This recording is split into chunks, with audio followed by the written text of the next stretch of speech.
Welcome to episode 598 of the TerryWilson3.com podcast.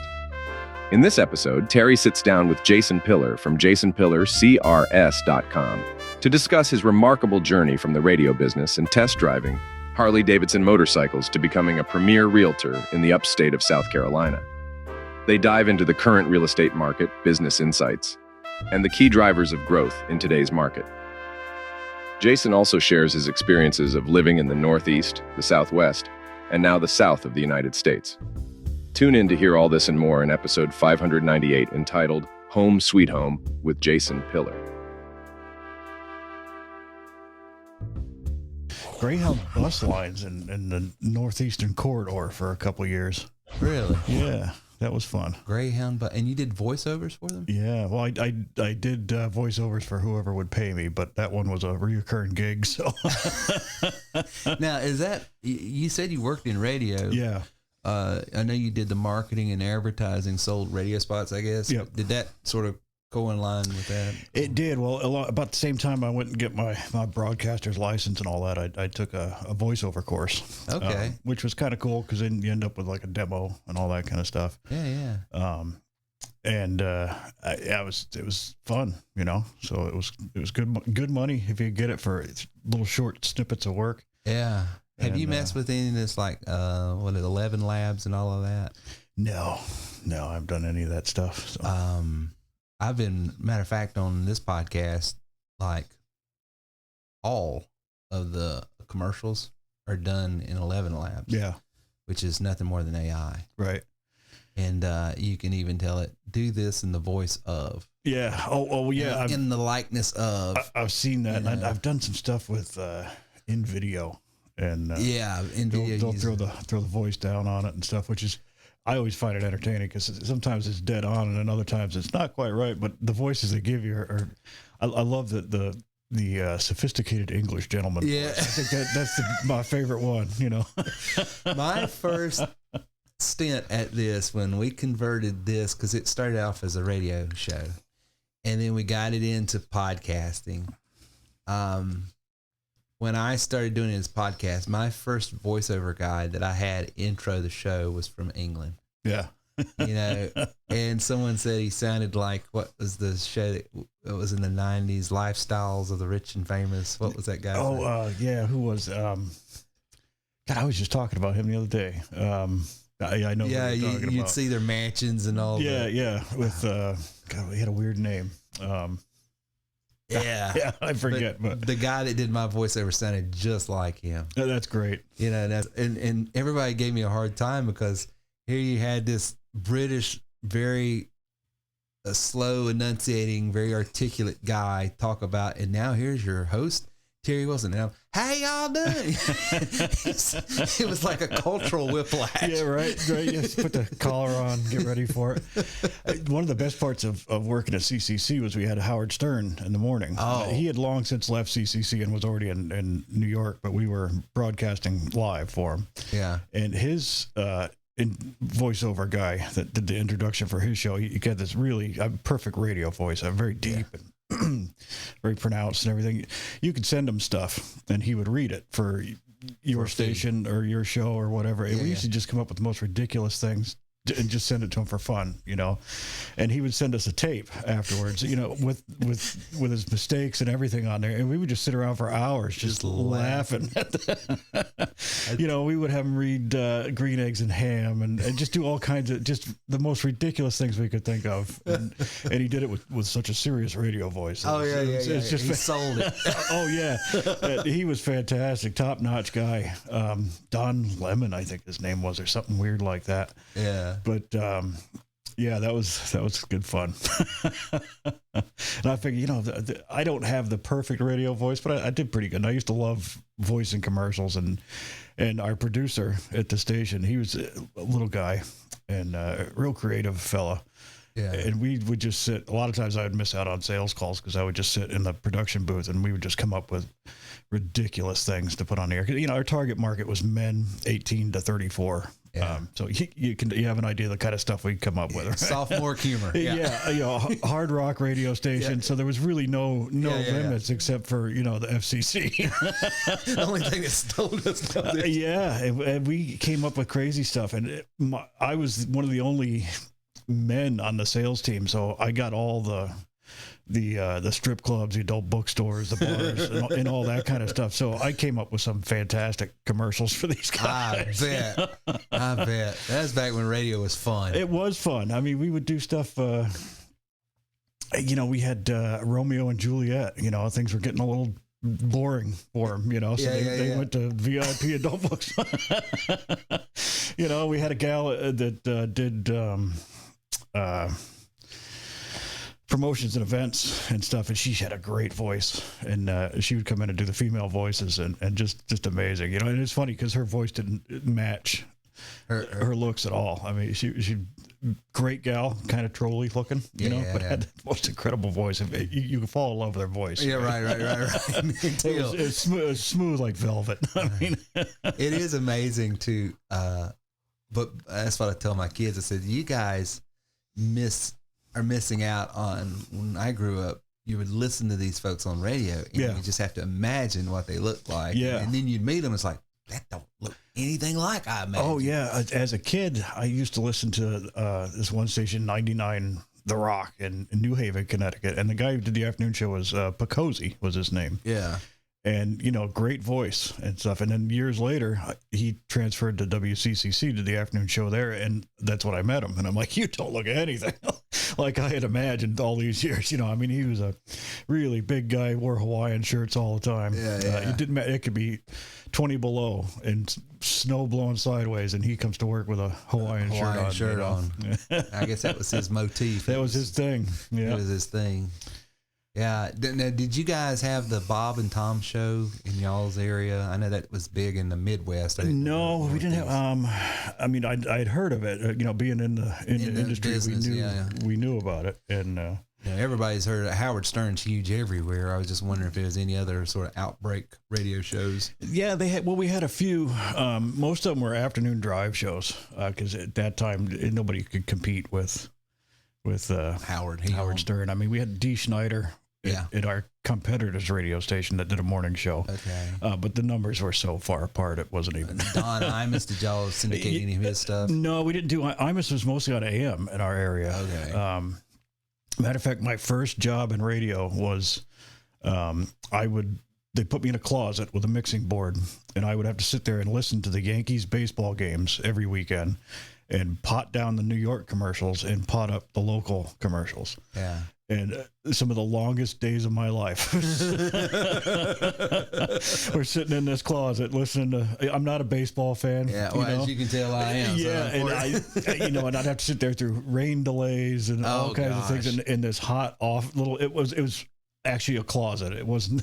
It wasn't even a. Yeah. Yeah, and it was a little tiny AM radio station. The building was probably not much bigger than this room. Yeah. A little brick building with a tower. Yeah. And right next to it behind it there was an old mental asylum from the 1800s. Oh wow. And right next to the radio station was a cemetery where they had buried all the orphan children, and none of them had names on the stones, just numbers. It's a super creepy place. And of course, a lot of times I'm leaving there, it's dark out and golden. Connecticut has this kind of fall feeling all the time there. With the wind blow. What a creepy place that was. Wow. That is wild. Now, I noticed your last name. Are you any relations to the baseball player, Pilar? Not that I'm aware of. I think there's like two ball players. One is just retired and he's on MLB, and he's from that area. It looks sort of like you. That's why I was like, I wonder if it's possible. There's a bunch of pillars running around out there. Is it pronounced Pillar? Pillar, yeah. Okay, Pillar. AR. Yep. See, on baseball, on the announcers, they're calling it Pilar. People ask me all the time, how do you pronounce it? Is it Pillar or Pilar? And I said, let's not get fancy. It's just Pillar. Gotcha. No, the only semi-famous person I know in my family is Dick Pillar. Okay. Who is famous for the Dick Pillar Orchestra.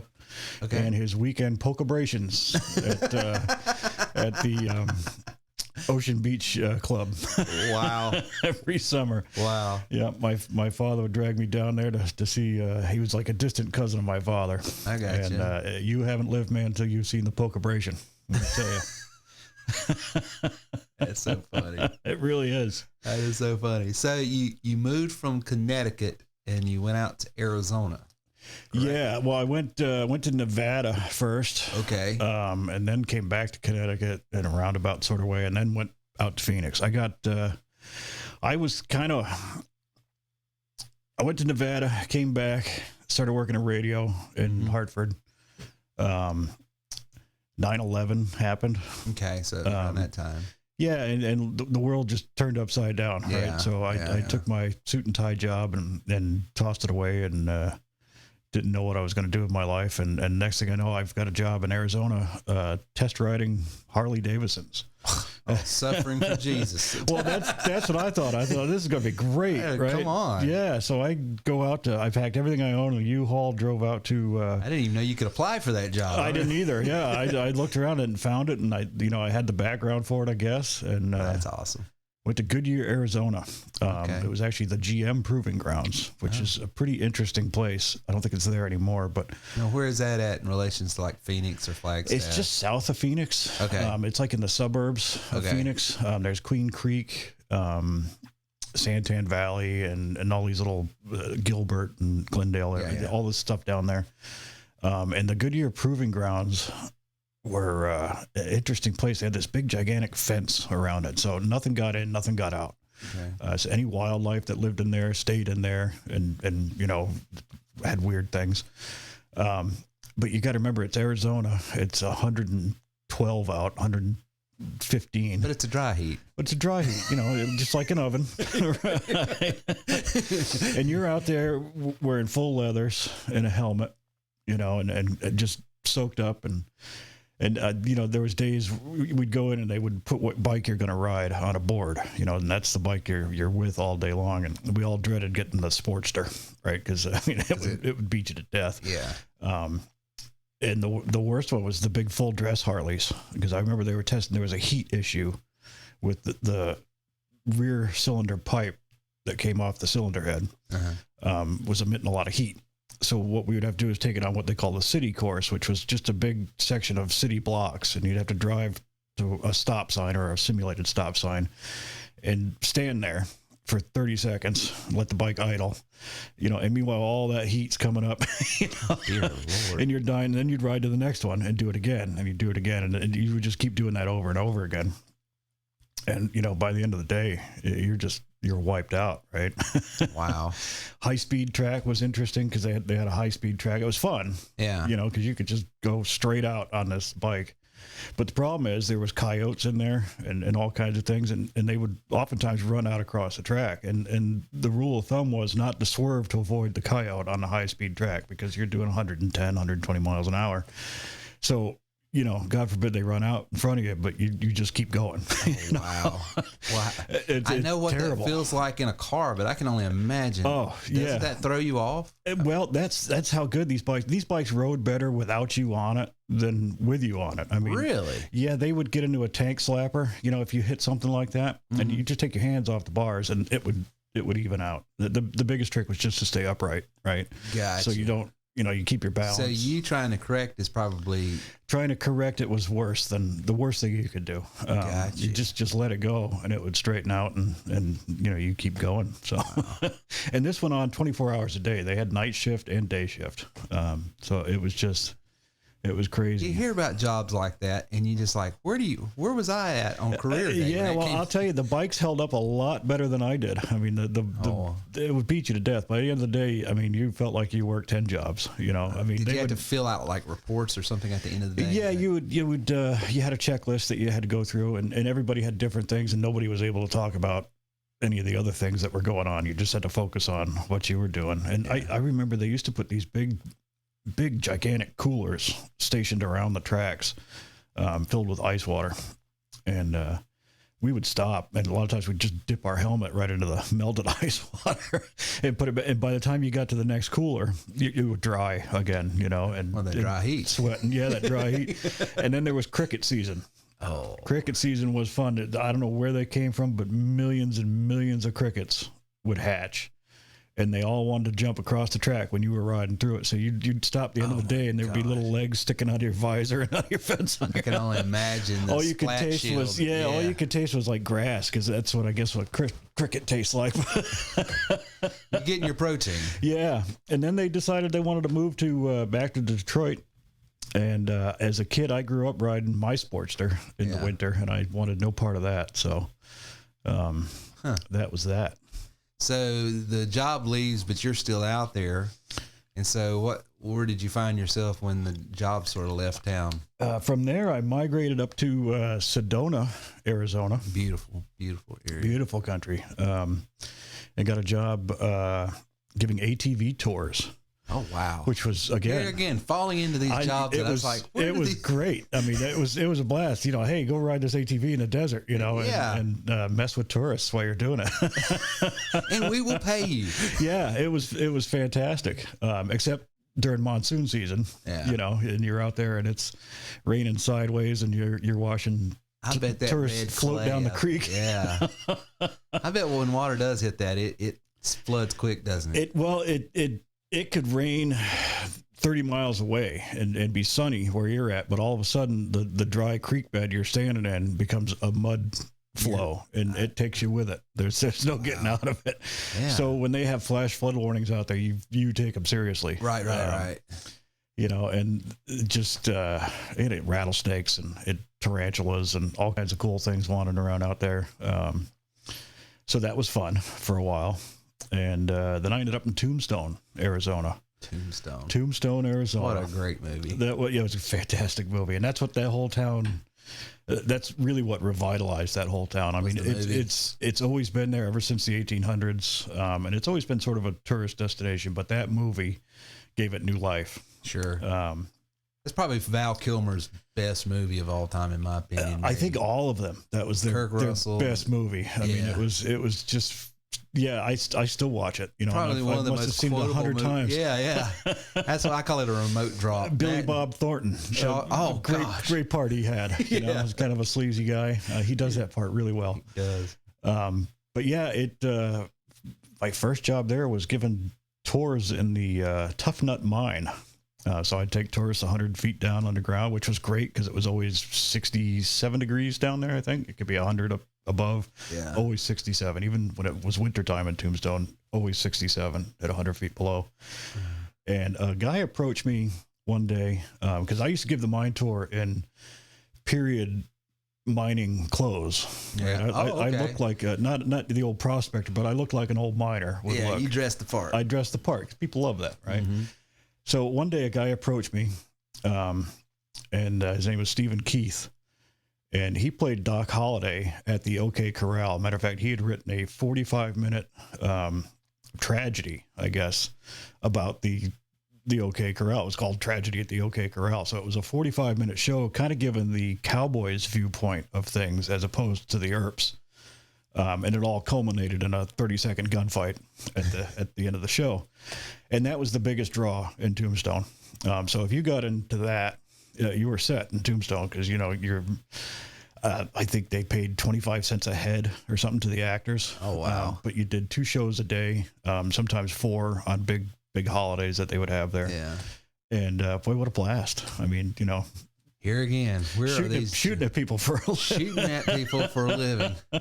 I think the title of this show is going to be Crazy Jobs that you can get paid for. That's it. And I think I ended up on more people's photo albums on their coffee tables than a lot of family.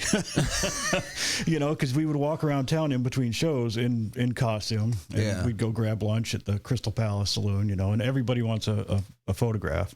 Yeah. Especially when the characters were the McLowry brothers and Ike Clanton were the gist of the cowboys. But every now and again, we would do some shows outside of the corral where I would dress as Curly Bill Brocious, which was a major character in the movie, and had that signature red shirt and all that. So people immediately knew who that was. So you was going to be someone's Huckleberry. That's right. You know, so there was. It was a blast. It really was. It was good fun. So you go from playing in a radio station to riding a Harley Yeah. to shooting at people. Right. And dying every day. And dying and everything. And I forgot about you got to ride on dune buggies out in Sedona, Arizona, which is, yeah. you know, if you can stand the scenery, I know it's hard to just be It is around tough, all- especially with a light skiff of snow on the Red Rocks. You know, it's almost too much to look at, really. So what happens after that? Where do you end up then? After that, well, at that time, my girlfriend and I got pretty serious, decided to get married. Okay. And she had a young son who was just getting into first grade. And let's just say that the school system in Tombstone is probably not the best. Oh. It's not bad. Their school mascot is the Gravedigger. So it's the Tombstone Gravediggers, you know. Wow. So we had him in there, and it, you know, we didn't feel he was getting the best education. So the next step from there was to go to St. Joseph, which is 45 minutes away. Okay. Right. So he's looking at an hour and a half bus ride every day. Wow. Yeah, it's a lot for a little guy. So we decided to move back up to Phoenix at that point. Got back up to Phoenix, and Phoenix is great, but again, larger population. Schools are bigger. You know, I think that the student to teacher ratio was off. The economy was a little tough around then. I really couldn't find work in Phoenix.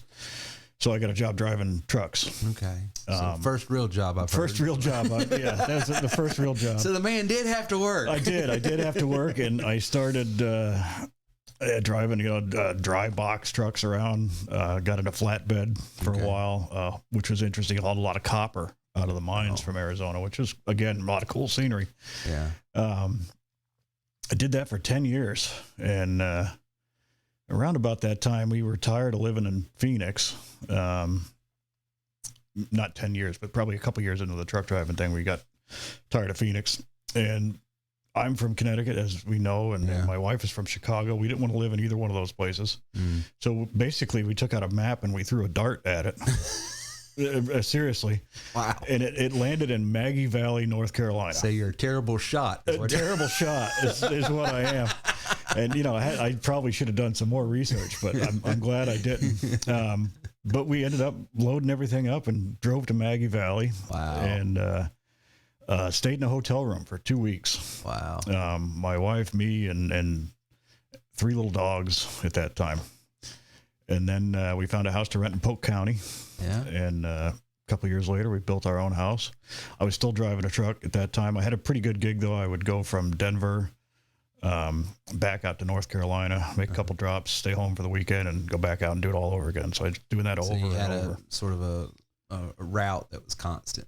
Yeah, it was pretty simple. I mean, that's the best part of the truck, because there was no surprises at that point. I knew how far I could go every day and where I could stop, and you know, so it got kind of mundane after a while. Sure. And then it got to the point where I said, you know, I'd like to be home more often. I'm missing the kid growing up. I'm missing my wife. So I said, I got the brilliant idea. I'm going to get a local truck driving job.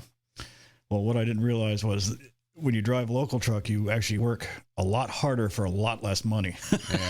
So I was living at home, but I was never home, you know, and when I was home, I was sleeping, because I'd have to get up at 3:00 in the morning and drive all day and get home at 3:00 in the afternoon. By 6:00 at night, I'm out, you know, and starting all over again. And about that time, I was unhooking a trailer, and I tore a tendon in my arm, which was lots of fun. Ooh. But I couldn't really shift the truck anymore. I mean, I could, but it was just a real aggravation. So they put me on workman's comp. And I don't know anybody who's been on workman's comp, but it's real hard to make a living on workman's comp. Yeah. So about that time, a friend of mine from Arizona, who was a real estate agent, had posted that she had just reached her $75 million mark in her career. Oh, wow. And which is fantastic. Yeah. And my wife says, you know, you would be good at that. You should try that. Yeah. And I said, you know what? I think you're right. And again, this is just between you and I, but she's usually right. I'd say 99.9% of the time. I'm married to one of those two, and it drives me crazy. So, you know, fortunately or unfortunately, depending on how you want to look at it, I was on workman's comp, had plenty of time. I think COVID was just starting to take on at that point. And I got my real estate license in South Carolina because you could do it online. You could attend online courses kind of as... Now, can you still do that, or was that just a COVID thing? You can still do that. North Carolina, which is funny where I lived at the time, even with COVID, you had to attend classes in person. Now, I've never been a good classroom guy. Yeah, me neither. I tend to fall asleep about an hour into it. I'm ADD, man. I need to be entertained, and I've watched some of the instructors from North Carolina. There's a lot of stuff on YouTube with them, and some of them are pretty good. Yeah. But still, you're going to lose me after about an hour. So the online thing was great because I could go at my own speed. I could take a break, you know, and you're getting the same education, basically. Sure. You have to take the same test. It's just delivered different, which fits more your learning style. Exactly. And it's the same test at the end of the day. Yeah. Right? So you, even though you lived in North Carolina, you got a South Carolina realtor's license and did that online. And so you could operate in South Carolina, which for those who are listening around the country, you know, you're literally just a county over. There's a state line that goes in between it. But at that point, our house was 5 minutes away from the South Carolina border. And my wife and I, everything we did was in South Carolina anyways. That's where I spent most of my time. It just made sense. Yeah. Well, like we're from North Carolina as well. And we did everything in South Carolina because the closest towns to us in North Carolina was hours away. Right. You know, whereas Spartanburg was 30 minutes. It's funny, even in today's day and age, I mean, where we lived was at the bottom of the Saluda grade in Columbus, North Carolina. Now, the next biggest city is Asheville. Right. Well, you have to drive up that mountain to get to Asheville. And it's still kind of...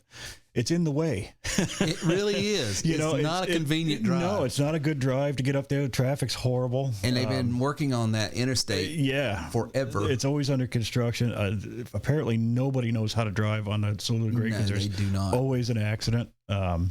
So we would always go to South Carolina. And as far as that grade, my experience has been there's always two extremes. Yeah. They're either someone that's just overly cautious and just holding up traffic, or someone is just a devil that just like, you better slow down or you're going to end up.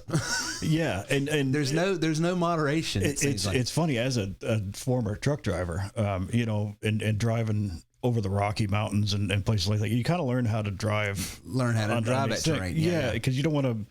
On a truck, you can still smoke your brakes. They call it. You know, it's hard to do that in a car nowadays, but. People don't know how to gear down. They don't know how to gear down. And even now, if you get behind trucks going down that Saluda grade, you could tell who's been driving for a while and who hasn't been driving for a while when you get that brake smell. It's like, newbie. It's not a big hill, and you really shouldn't be smoking those brakes going down that hill if you have any idea what you're doing. And crazy. So anyways, it was a mess, and we always just went to either Landrum, Spartanburg, Greenville. So I knew those areas a lot better. Have you done a lot of business in Landrum as far as horse country and all that? I'd like to do more. Sure. There are some great houses. Everybody wants to live in Landrum. Problem is there's just not a lot of inventory in Landrum. Gotcha. So what's the hot spot right now in the upstate? Let's focus on South Carolina for right now. From my limited perspective, I feel like I'm living in ground zero because it just everything's popping up. Greenville actually is really ground zero right now. I mean, it's just booming. It's well known. Right. So when people think of moving to the upstate South Carolina, Greenville comes to mind. Sure. Spartanburg is a close second. Okay. I think within the next 5 years, you're going to see Spartanburg grow like Greenville has over the last 5 years. Gotcha. Greenville turned from that really kind of rundown city. Oh, they've done a great job. And it's vital. And you take a walk down Main Street in Greenville, it's beautiful. It is. And I see Spartanburg heading in that same direction. Now, right where you and I are, Boiling Springs here, it's just, I mean, every time you turn around, they're building a new neighborhood. Yeah, it's exploding. So for new construction, this Boiling Springs, Inman area are just new construction here, but overall just growth still Greenville, you would say. Greenville, the surrounding areas, you get down into Simpsonville, Malden, even starting to venture out into Easley now, and Pickens County out that way is really, really popular. What do you think's driving all this growth? I think one is the weather. We've got beautiful weather here. There's a lot of folks coming from up north or the Midwest. I deal with a lot of people relocating from California. politics and taxes are driving people out. Freedom. Yeah, and you look at it this way too. You've got a $500,000 house in Connecticut, and you come here. A $500,000 house is a lot of house, twice or three times the amount of house you had in Connecticut. Yeah. Right. And you're not paying insane property taxes to live in it. Wow. Yeah. So that's a lot of the reasons there. And, it's the same reason people have been going to Florida for years from the Northeast. So it's the taxes and politics you feel like is driving a lot of it. I think that's got to be the majority of it. And then there's a phenomenon happening right now. There's a lot of people that moved down to Florida. To get away from all that, and then they get to Florida and they realize, oh my God, it's hot and sticky, and they've got hurricanes, and I can't get insurance on my house, and there's floods, so they're starting to come halfway back home. And what do we call them? We call them halfbackers, right? I was wondering if you knew that term. I do, and I love the halfbackers. Because you can insure a house here in South Carolina still. Yeah, exactly. And it's sticky, but it's not quite as sticky as it is. Well, and there's not sand blowing through the air. I remember being down in Florida and getting off my motorcycle at the end of the day and just being covered in sand. And I was like, I was nowhere near a beach. Where did all this sand come from? But you're surrounded by ocean when you're in Florida. Yeah. Yeah. I mean, it's beautiful. It's got that tropical thing going, but I mean, we've got that in Charleston too. Yeah. I mean, I still vacate down near Clearwater. There's a little place south of Clearwater called Anna Marie Island that we like to go. And I wished if I could do anything different in my life, I wished I had a couple $100,000 set aside back in 2008. Yeah. When the housing market, because you could have picked up some houses down in Florida because they were just left empty. Oh yeah. You could have picked up all kinds of homes, and we really fell in love with a couple properties down there. We just wasn't liquid enough to do anything. Right. Yeah. That's always the way, isn't it? They say, when the stock market tanks, that's the time to buy. Well, every time the stock market tanks, I never have any money. I typically broke around that time as well. Right. But and it's the same thing. I was in Arizona in 2008, and they were on a building boom out there. And I remember all these neighborhoods just vacant, full neighborhoods, not just a house, but complete neighborhoods. Yeah. With just vacant houses.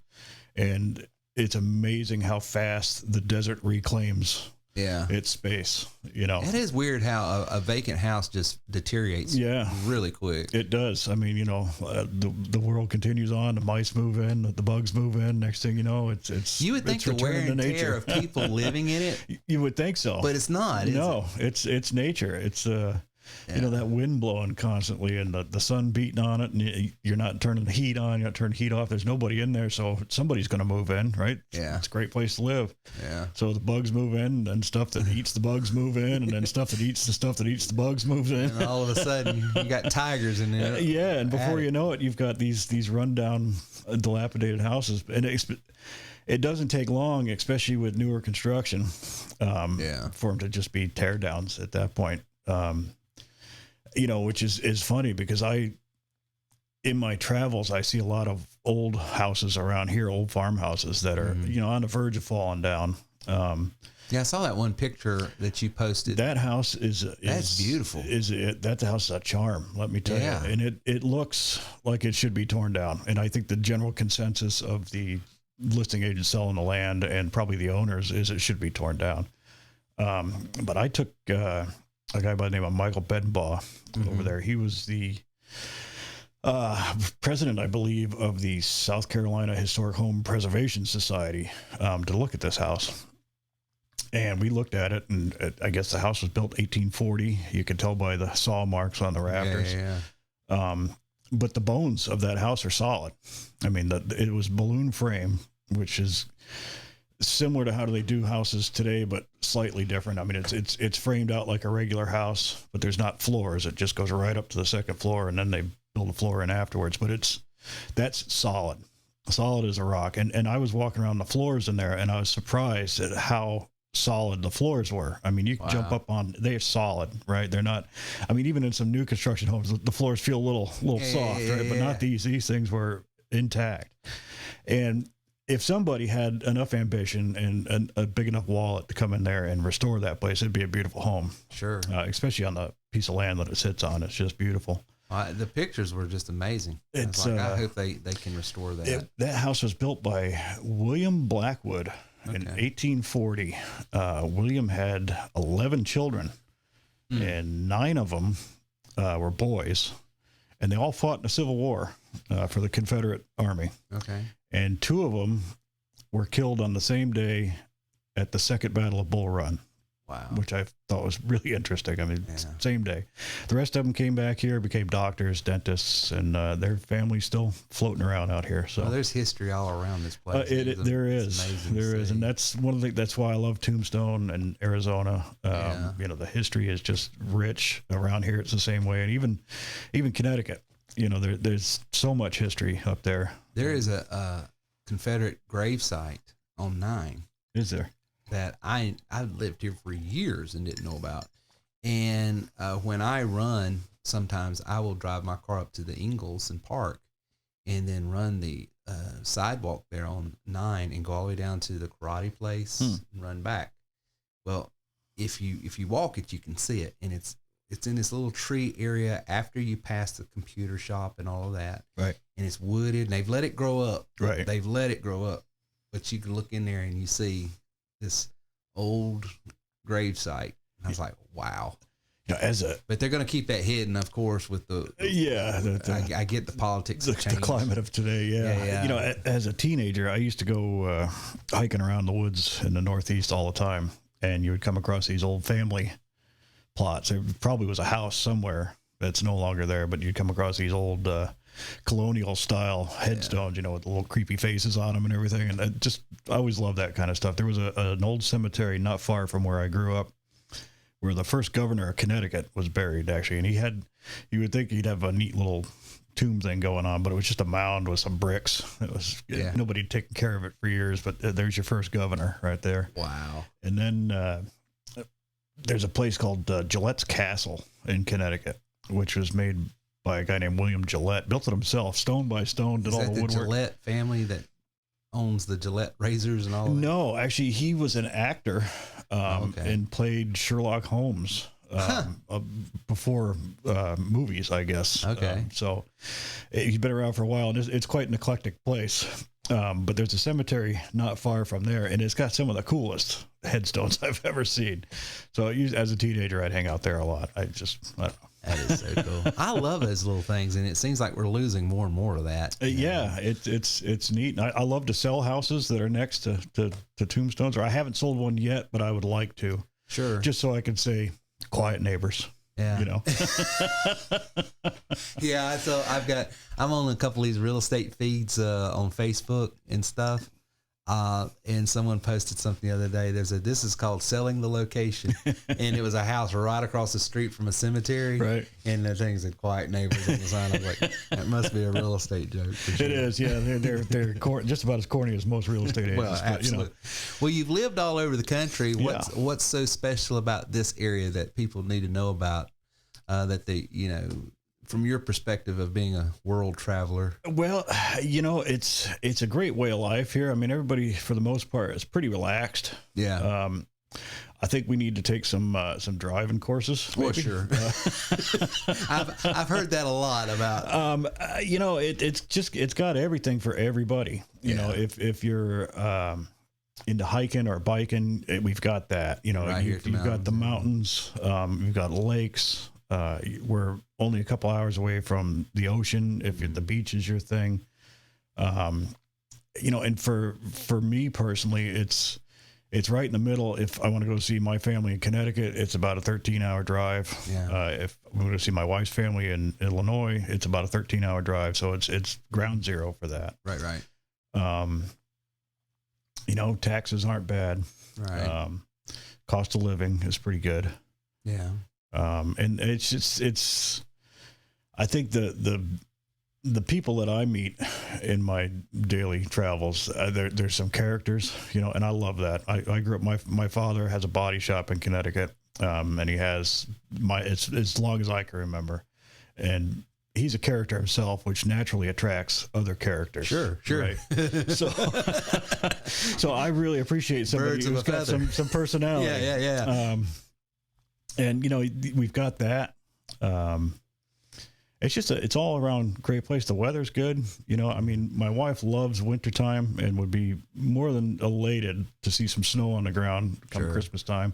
Sometimes we get it, sometimes we don't, right? Yeah, it's hit and miss around here. But the nice thing is, once every 4 years at least, you're going to get some. Well, the nice thing is it comes and it goes. Yeah, you know, that is true. Where I grew up, it would come and it'd stay there for 9 months.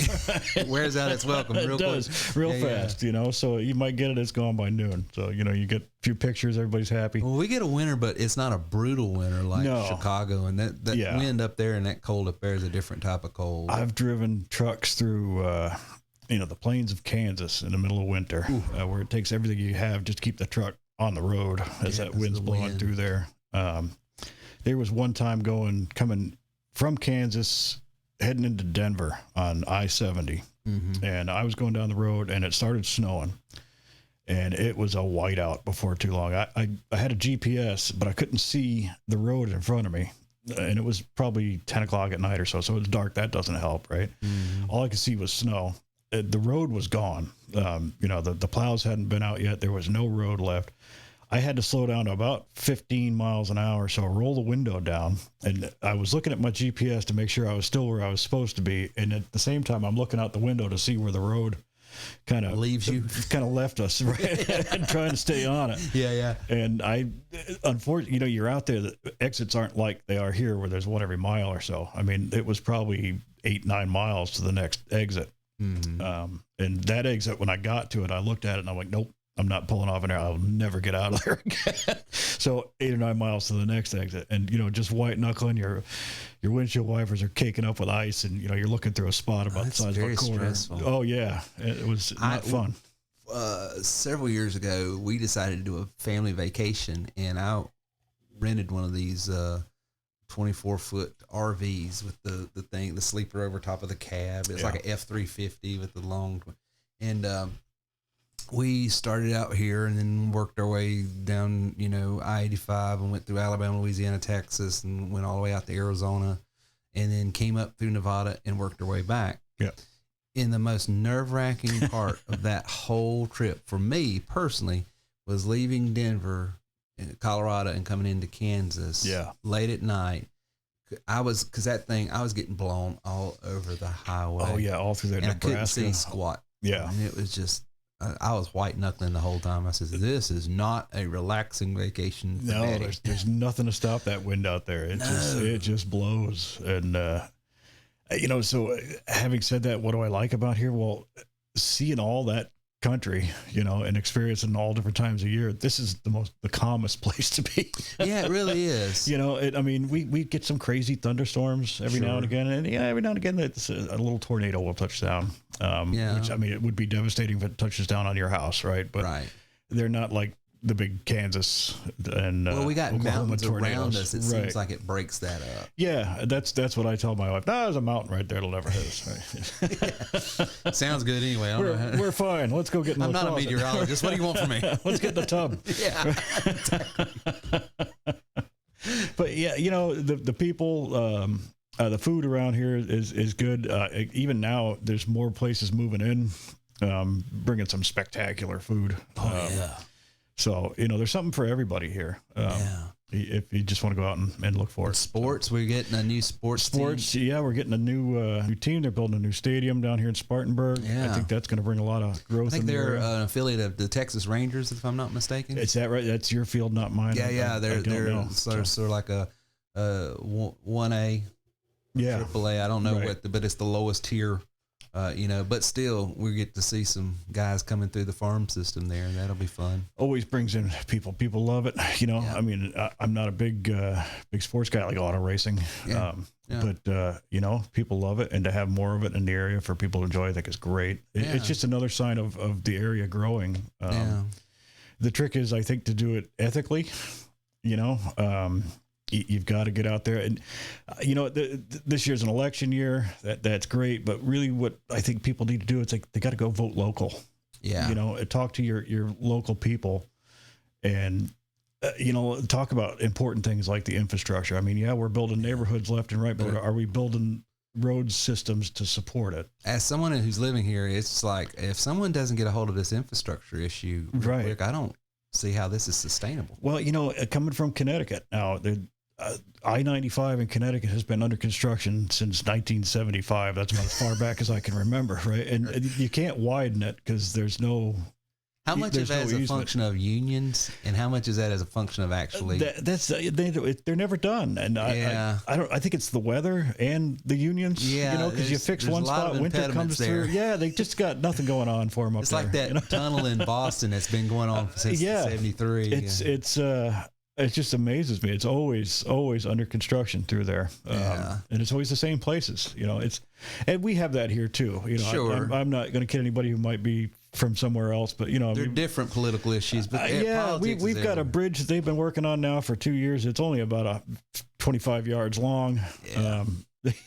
Stop paying these people by the hour. And I don't understand. Hire the right people first off, because job. They paved the highway last year. And now they tore it up and they're repaving it again. So apparently somebody messed up, right? Well, they might have forgot to put a pipe under there, or somebody left their wallet in there. I don't know, right? But it's all I've ever seen. But other than that, everybody's got their problems. I think ours are pretty minor, compared to some places in the world. On balance, I would take our problems over others. Exactly, for sure. It's a great place if you don't mind a yellow pollen this time of year. The pollen would be, as far as weather goes, I would say that's probably the only negative thing I could say about this area. Yeah, we get a fair share of pollen. We get some pollen. For sure. We get some pollen. My wife drives a black vehicle, and you're washing the car a lot. God bless her. She lets me park my car in the garage. I'm a big fan of that. But her vehicle's yellow now. Yeah. Have you ever seen like a satellite picture of this area during the springtime? No. It's hysterical. You ought to see it. Is it yellow? It's just yellow. It is so funny to look at. I was like, yep, that's North and South Carolina right there. I saw what do they call that when they have a camera that takes a picture for a long period of time? I forget what the time lapse of a tree letting its pollen loose, and it was just this massive yellow cloud just continually coming off this tree. And I feel I don't suffer from hay fever or allergies too much. I mean, I think the older I get, I start to feel it, but I know people who do suffer from it, and I feel for my family. Man. We're all just like suffering. Yeah, my poor wife, she's suffering with it now. It is brutal. That pollen around here is just awful. It is. It's this time of year, but it leads to summer, which is always nice, I guess. That's true. Hey, you didn't even mention the golf courses. I don't know are you a golfer? I never asked. Do you play much golf? No. We've got some of the prettiest golf courses around, in my opinion. I sponsor a couple of tournaments. Do you really? Yeah. Okay. I don't know where. I don't know where, but I'm told. Yeah, but apparently if you go there, you'll see my picture somewhere. I think one's in Duncan and one's down at Fountain Inn. But, okay. But there are some beautiful courses right here. We've got mountain courses. Yep. Which are more difficult. Right. We've got some straight out flat courses down towards the beach. Because we'll go down, me and a group of guys go down to Myrtle Beach and play those courses down there, which is just a few hours away. We've got, even here in Spartanburg, we've got a couple really nice courses. Yeah. So if a golfer. Yeah, there's one right near us here. That little, I can't think of the name of it because I'm not a golfer, but it is a beautiful course. There's some beautiful homes around it. Woodfin, that's the one. Mm-hmm. And then you get the one up in Glassy Hills up there. Yeah. That if you want to golf with a view, that's the place to do it. Yeah. My God. Yeah. I mean, no, that's why some of the mountain courses around here are just to die for. The views. Yeah. Absolutely. Oh, well, one of my things is I'm a big fan of sports cars, and you get up in these mountains out here, perfect roads for that. I mean, they're just great corners, but even more than that, the views. Yeah. I mean, summertime, maybe not so much with all the leaves on the trees, but you go up in the fall or in the early spring, and you get up on the top of some of these mountains, you can see clear into Asheville, or clear down into Spartanburg, depending on which side of the mountain you're on. Oh yeah, it's just amazing. Going down Highway 11 toward Georgia, some of that area is just gorgeous. And these mountains are kind of technically, I guess they're small compared to the Rockies, and I've been out in those too, but the views here are just spectacular. They're just spectacular. Blue Ridge Parkway is just gorgeous. Yeah. And my wife, a few years ago for our anniversary, I went and just rented I think it was just a Mustang, a Mustang convertible. Yeah. And we just put the top down and just rode the Parkway. Yeah, what fun! Wow, that's what like fun! That's one of my. I've always been, even as soon as I got my license, that was my kind of escape. Yeah. I would get in the car and just head out. Connecticut's full of back roads too, and you won't find me on the highway unless I'm running late.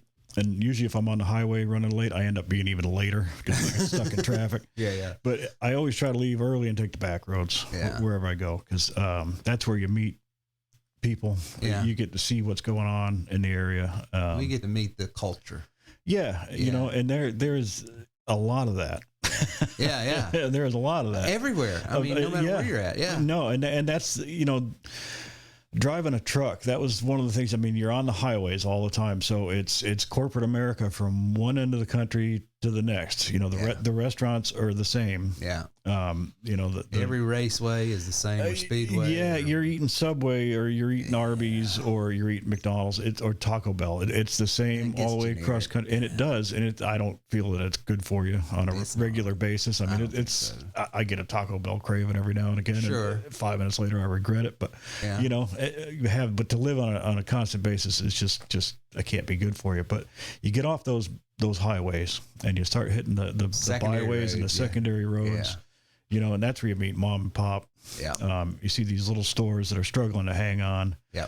Stop in, spend some money with them. Absolutely. They appreciate it more than you know. And you'll get, for the first time, service. And there's something that doesn't exist anymore is customer service, right? Well, people that take pride in their craft and what they do. Exactly. You don't get that at a big box. No, they don't care.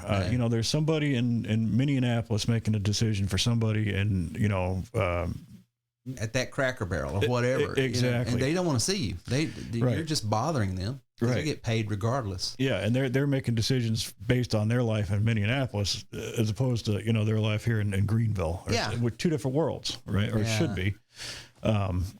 But there's no customer service in those big stores. And that's one of the things I love about this area is we got a lot of locally owned restaurants and businesses. That I like. Most of the places we frequent and eat a lot.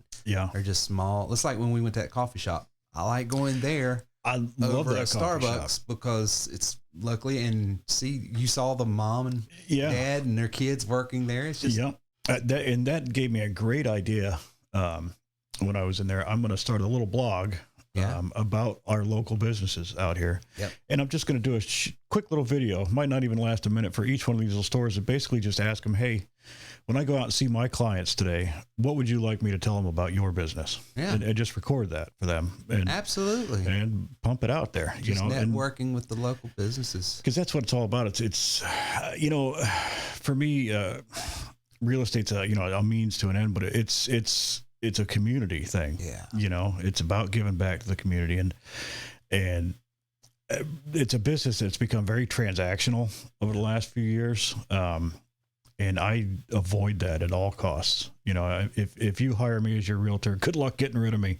Right. Because you're stuck with me for life. Right. I mean, if you need a landscaper, you call me up, I probably know somebody. Right. Your sinks are plugged up. Give me a call. Probably know somebody. Right. Just bought a dryer and need to get it upstairs. Exactly. You might know someone. Exactly. In a minute. Exactly. Right.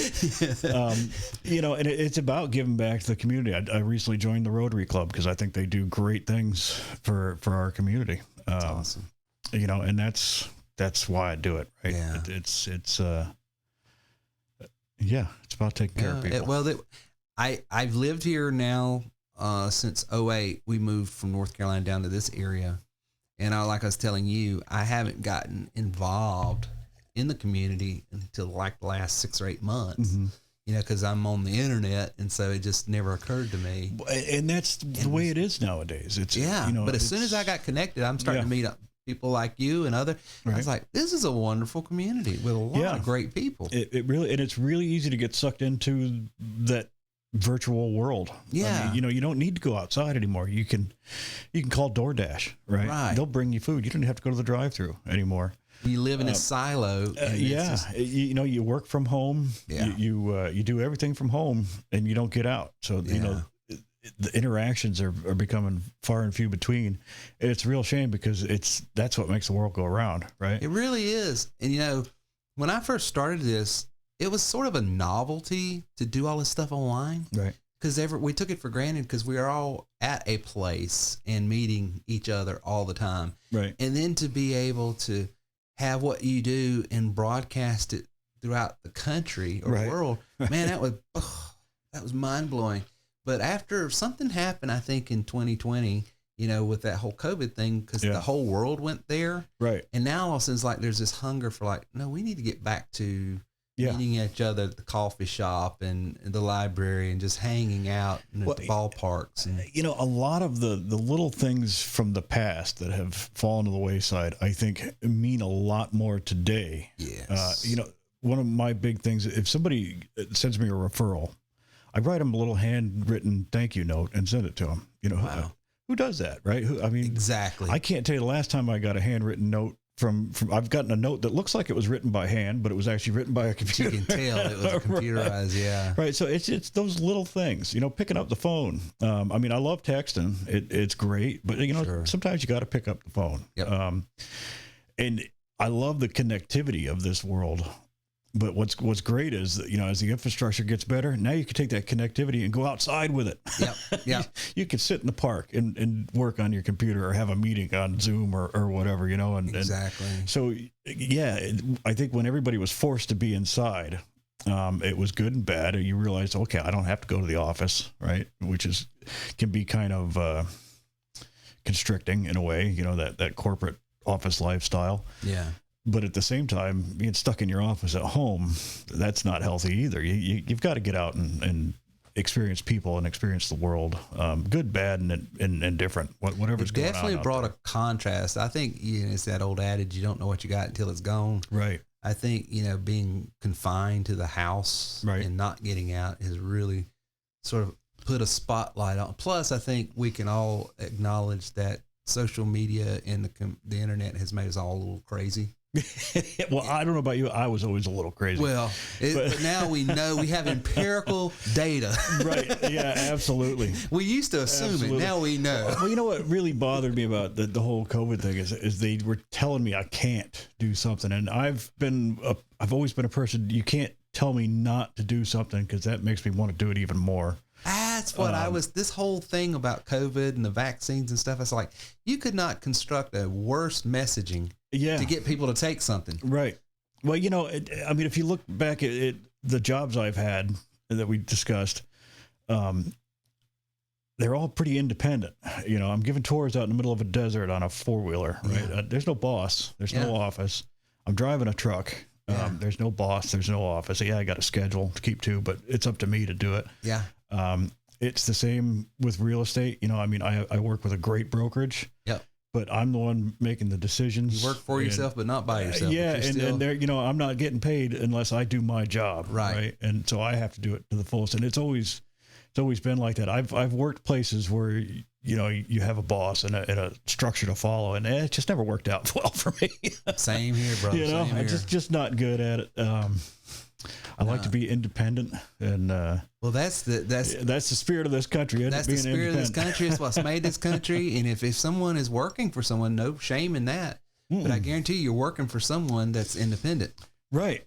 You know, you're either, you know, and to that extent, those personalities don't like to be told. No, you have to. Right. Even if they wanted to. Right. You're going to get them to bow up. Well, you know, and what's the old saying? Nobody ever got rich working for somebody else. That's true. You know, and I don't know if being rich is all it's cracked up to be either, but it's a trade-off. Yeah. But I think even more so, it's just the ability to make those decisions that will, you know, direct your path by yourself without being told to do this or to do that. You know, that way, you know, if I mess up, there's only one person to blame. Yeah. And that's me. You know, if I don't make it. But you're willing to accept that.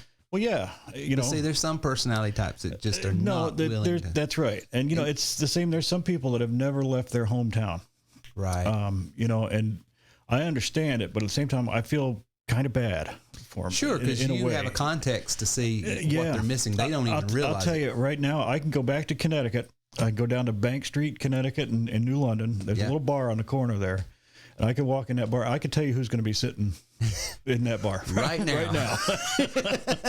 Right? They were there when I left. I guarantee they're there right now. Sure. You know, and they're happy with their life. That's great. Sure. I've never been able to do that. You know, like we bought our house, my wife and I, and we said, well, this is our forever home. Well, 7 years later, we're buying another forever home, right? Because we get itchy feet. We don't. Sure. It's hard to tie us down, you know. So, but you don't miss a big car and the way it rides if the only thing you've ever ridden in is a small car. Exactly. So it's a matter of perspective, and for a lot of people, they haven't ever experienced anything different, so they don't know what they don't know. Right. Which is why, you know, I would like to tell them. Exactly. There's a lot more when out I was there. driving across country and then doing all that stuff, I wish I had a video camera that could have filmed it all. And, you know, not me so much, but everything that I was seeing, because, man, I saw some spectacular things. You know, I saw some sad things. Sure. And some wonderful things. But it gave you context. Yeah. Even if it was sad. And awful, well, you know, it's, I mean, you drive through the West and you see these little ghost towns, you know, that were vibrant little communities at one point. Then the highway came in and directed all the traffic elsewhere, and these little towns just faded away. Yeah, you know, there's a cartoon made about that. Cars. Exactly. And I live not far. That's in Kingman, Arizona. Yeah. I cried during that cartoon. I was like, I need to go back to home. Exactly, and that's exactly what happens. You know, and then the subways come rolling in, the McDonald's and all that. But boy, you know, I do love a good McDonald's cheeseburger. So yeah, well, it's still me too. And I don't know about you, but the fries never make it home. No. There's some, they put crack cocaine in those fries, I believe, or something. I don't know what they put in. Yeah, I agree with you. You know, we've been fortunate, owned some businesses, done well for ourselves, lost money, made money. But through it all, I would tell you the one thing I have enjoyed the most, that what businesses afforded me, is to be able to travel and see different places, specifically in this country. Now, we've got to travel outside the country, of course. Ireland, I tell everybody, you got to go to Ireland at least once in your life. It's just absolutely gorgeous. Ireland, Scotland, that area. Right. But Sedona, Arizona, the Riverwalk in down in Texas there. Where's that? San Antonio? San Antonio, the Riverwalk. Up in Montana, Big Sky, Montana. Oh, yeah. What's up in Maine, the place we go? Some of those. You know, I've never been to Maine. I lived a few hours. That's one state I've never been to. Bar Harbor, Maine. Bar Harbor. Well, it's Bahava up there, but it's Bar Harbor down here. But man, it's just, there's places in this country that you wouldn't believe. Right. You will not believe it. Yeah. You got to go see it. And there's things that kid growing up in the 70s and 80s. I grew up watching Superman, right? And what's on Superman? Superman 1, he flies around the Empire State's Building. Right. Well, you got this in your head of what the Empire State's Building is from your childhood. Well, you finally grow up, become an adult. You go to New York, and it's nice, but it ain't as big as you had it in your head. Right. You know what I'm saying? Now, it is big, but it's not the massive, you know, Statue of Liberty that Superman was flying around. Right. You know, camera didn't capture it. Then you go out to Nevada, and you go out there and you see the Grand Canyon, and there's not a picture that has ever captured how big the Grand Canyon is. And so there's something that's just huge. Yeah, it's the meteor crater on the way out there. Yeah, it's New Mexico. No, it's Arizona. Right, it's up off of I-40. Yeah, we went there. And I can't think of the name of it. It's funny. There's a bunch of rest areas out there, and they must have been great back in the 70s. They've got big, gigantic arrows stuck in the ground, and now they're all kind of falling apart and got graffiti on them and whatnot. But you know, and right there where that meteor crater is, just down the road, is the petrified forest. Yeah, you know, and then to the northwest a little bit more is the Grand Canyon. You know, and all that stuff is there. Right there. You know? And cameras have never been able to capture the scope of it. I mean, it's just, you know, it's funny. I wasn't able to capture anything last time I went to the Grand Canyon either. It was middle of June in Arizona. Yeah. And I drove up to the rim of the Grand Canyon, and it was snowing. And you couldn't see. I mean, you saw where the edge was, but that was it. You couldn't see the other side. It was just white. Which was kind of disappointing, but kind of cool at the same time. So yeah.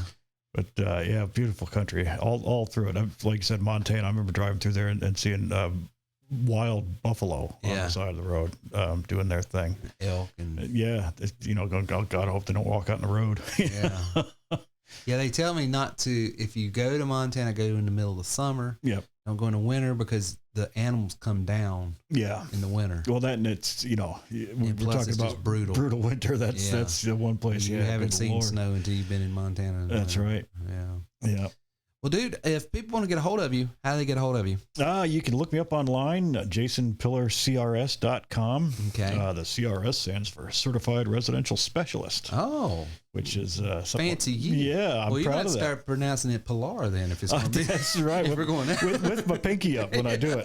Absolutely. So there's jasonpillarcrs.com. That's my website. Right. Phone number is easy, 864-380-2026. 2026. And I'm all over Facebook and Instagram under the same name, Jason Pillar Realtor or Jason Pillar CRS. I'm floating around out there somewhere. Okay. Any questions about real estate, just give me a call, or if I have an answer. You've written some books too. I do have some books. Talk about that real quick. I've got one book is selling tips for selling your home that you can't afford to miss. Okay. Little tips and tricks that help you get your house ready to sell. Things that I will tell you as an agent. But they seem kind of basic to me because it's how I do things. I mean, I bring in professional photographers. My marketing plan is pretty extensive. Mm-hmm. But unfortunately, not everybody gets to work with me. Well, it's a shame, but we're going to try to fix that. It's a real shame. I'm trying to work on that, but it is a shame. But the book is out there so that maybe you have more of an idea of how to get top dollar for your home. Yeah. I also have a book for sale by owners. Okay. There's some of us out there who think they can do it on their own, and more power to them. But I wrote a book to help them, give them a few tips and tricks. Please don't be the individual who puts 2 blurry pictures on Zillow and tries to sell your house, because I hate to tell you it's not going to work. It ain't going to work. It's not going to work. Yeah. So I have a book for that, and these books are free. Okay. How do you get them? Just go to my website. Look under books. Okay. And they're right there. There is a landing page, and I know it's very scary for a lot of people that if you put your information into that page that the IRS or somebody's going to come and get you. But no, it's just me. I won't spam you to death, but I will send you a free book if you just put your information in there. Gotcha. I have a book for sellers or buyers. So if you're buying your house and you're not quite sure what you're doing, you haven't done it before, there's a lot of tips in there. Get you started and get you to the end goal without a whole lot of stress and hair pulling. Gotcha. And also have a book for people who don't use me as their realtor and their house expires. Okay. And what to do in that situation. So they've had a house that's listed and the listing has now expired because it's gone through. It's expired. It hasn't sold. This book may give you some ideas why. It can tell you how to overcome that and get that house sold. Okay. And again, the best way to do all that without doing a lot of reading is just call me. Sure.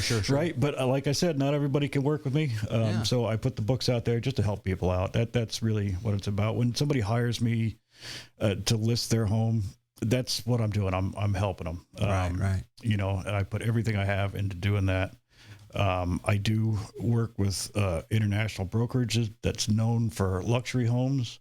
And a lot of people think that that's all we deal with, but to me, luxury isn't a price point. It's a level of service. Right. So, if your home is in the $250,000 range, you're going to get that same level of service from me that you would if your home was 2.5 million or 5 million. Gotcha.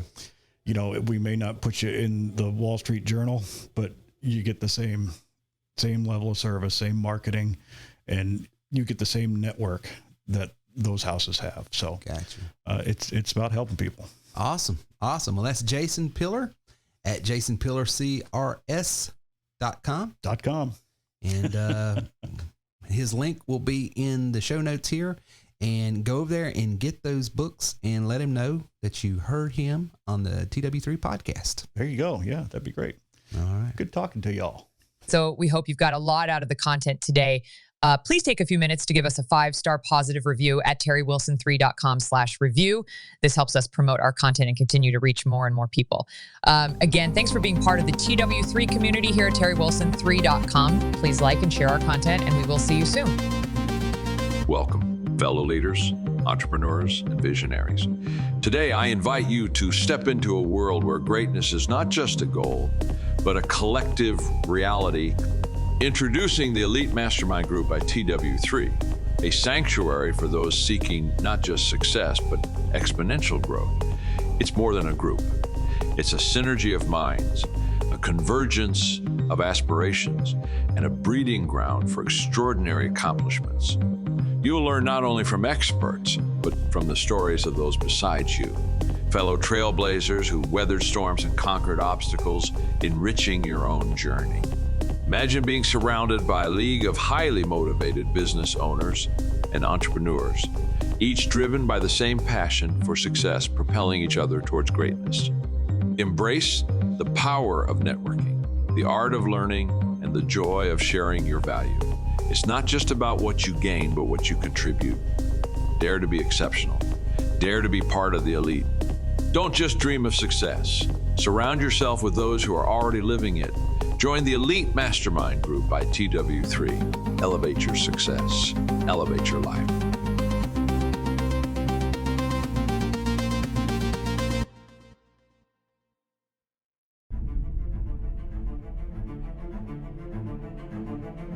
Unlock the power within you. Discover the untapped potential waiting to be unleashed.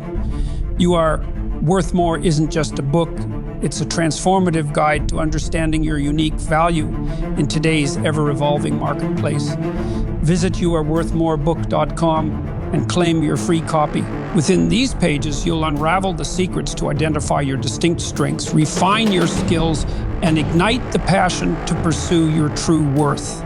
Life isn't just about survival. It's about thriving.